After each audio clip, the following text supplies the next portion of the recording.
Kita membahas soal bahasa di segmen ini.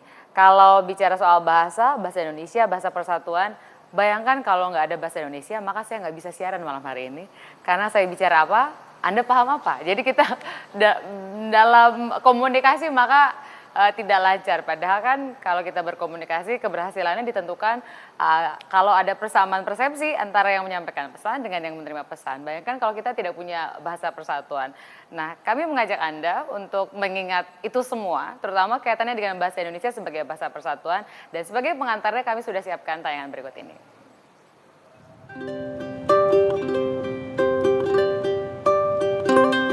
Bahasa pada hakikatnya adalah sebuah ucapan, pikiran, dan perasaan manusia yang mempergunakan bunyi sebagai media penyampaian. Bahasa juga merupakan struktur makna yang digunakan bagi manusia sebagai tanda untuk menyimpulkan suatu tujuan. Saya mau tanya sama Diwai. Bahasa juga yang menyebabkan suatu tujuan bagi manusia menjadi tercapai. Tanpa bahasa, tujuan yang hendak diraih tidak akan bisa tercapai. Bahasa yang baik dan benar adalah bahasa yang mudah dipahami, baik tulisan maupun ucapan, antara satu pihak dengan pihak lainnya. Tak jarang penggunaan bahasa oleh kalangan tertentu menimbulkan pengertian yang berbeda, hingga mampu menyebabkan konflik. Bahasa satu daerah dengan daerah lainnya tentu memiliki perbedaan yang sangat kentara, sehingga dibutuhkan satu bahasa sebagai bahasa pemersatu, yakni bahasa Indonesia. Dalam perbincangan sehari-hari, tak sedikit penggunaan bahasa yang melenceng dari bahasa baku, terutama di kalangan anak muda masa kini. Bahkan tak jarang, di kalangan elit pun, penggunaan bahasa mampu menimbulkan persepsi dan pengertian yang berbeda. Untuk itulah, menggunakan bahasa yang baik dan benar harus digunakan untuk menghindari kesalahan arti dan menghindari terjadinya konflik. Tim Liputan memberitakan. Ada 2 orang tamu, yang satu ini senior saya sebagai jurnalis. Senior bisa kelihatan senior banget, umurnya maksudnya. Mas Wendo, ya kita kalau manggilnya Mas tetap kelihatannya muda. ya. Tetap berasa egaliter, setara usianya. Inilah bahasa yang bagus. Inilah. Begitu menjadi Mas, tiba-tiba kita akrab. Dekat. Iya.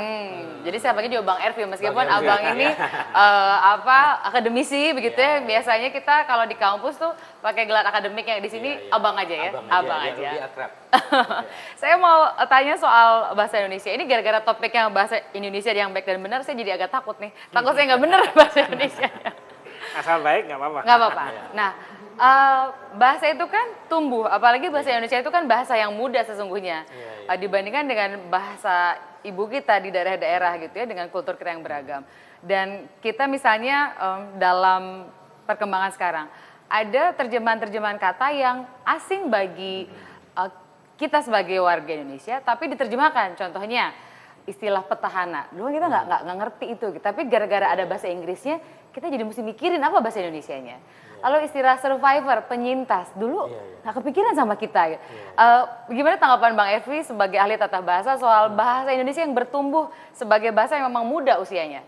Iya, bahasa Indonesia merupakan bahasa yang selalu mengalami perkembangan, karena bahasa Indonesia digunakan oleh manusia dan manusia itu mengalami perkembangan dinamis, dan itu wajar-wajar saja kalau kemudian mendapat perkembangan dari pengaruh berbagai aspek gitu.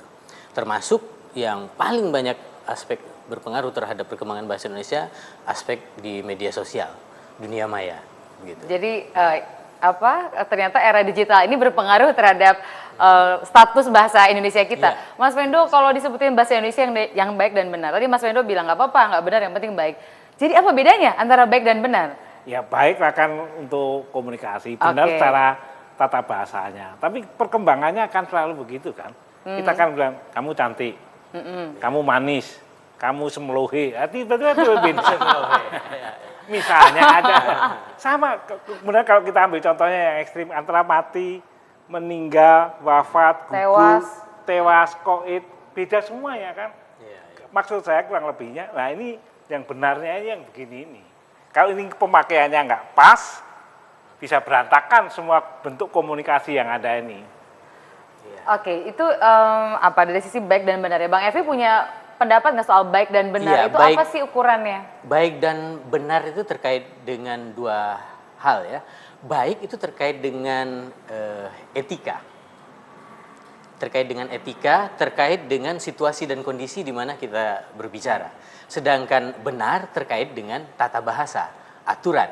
Ketika kita berbicara dengan tukang sayur misalnya, tidak perlu kita menyatakan berapakah harga bawang ini, Bang? Nah, Apakah abang memiliki 3 butir bawang merah yang saya butuhkan? Nah, Kata tukang itu- sayur capek amat nih ngomong. ya, itu bahasa Indonesia yang benar tapi tidak baik. Oke. Tidak sesuai dengan situasi dan kondisi yang dalam keadaan akrab begitu ya.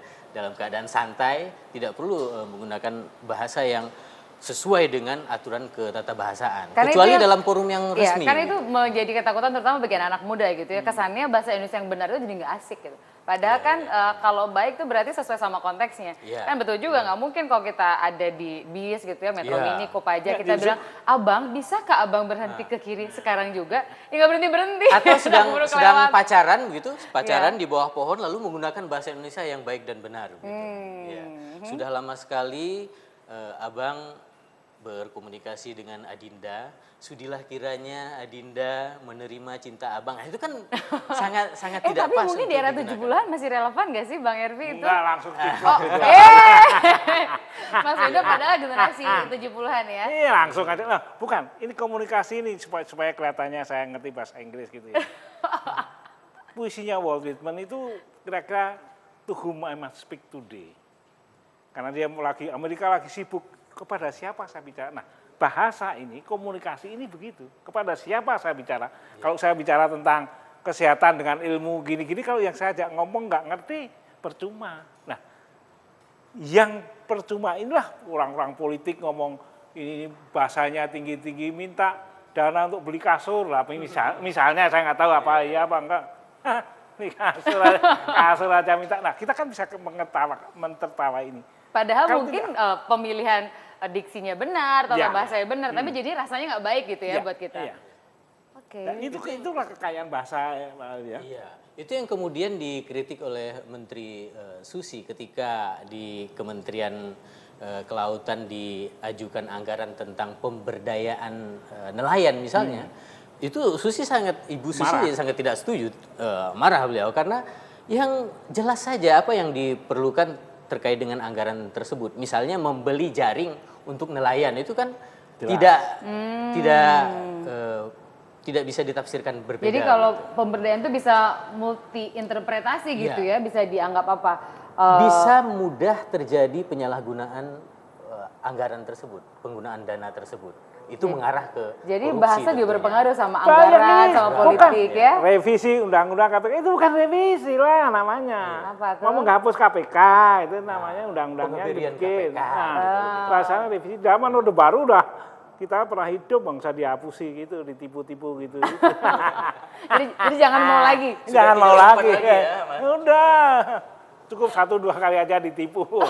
Masa mesti berkali-kali. Berkali-kali. Oke, itu soal apa namanya bahasa Indonesianya. Tapi sekarang era sosial media. Misalnya gini, bahasa Inggris kan juga kan menyerap kata-kata yang tumbuh di sosial media. Katakanlah ada kata googling. Dulu kan Google nggak masuk gitu ya di kamus bahasa Inggris. Sekarang udah masuk kata tweet gitu ya, udah masuk juga. Indonesia cukup adaptif nggak terhadap perkembangan itu menurut Bang Ervi? Ya, Indonesia cukup adaptif terkait dengan perkembangan di media ya. Misalnya melayari dunia maya seperti itu ya. Kemudian istilah untuk komputer ya, yang di bahasa Inggrisnya itu adalah mouse. Lalu di bahasa Indonesianya ada tetikus, walaupun Tapi kurang jadi populer geli ya, gitu ya, maksudnya, kurang apa populer. namanya, Tapi gini. itu upaya untuk Upaya, oke. mengadaptasi apa yang ada di Ini kan dunia maya. dari bahasa yang udah jelas ada bakunya, pembentukan pun terjadi.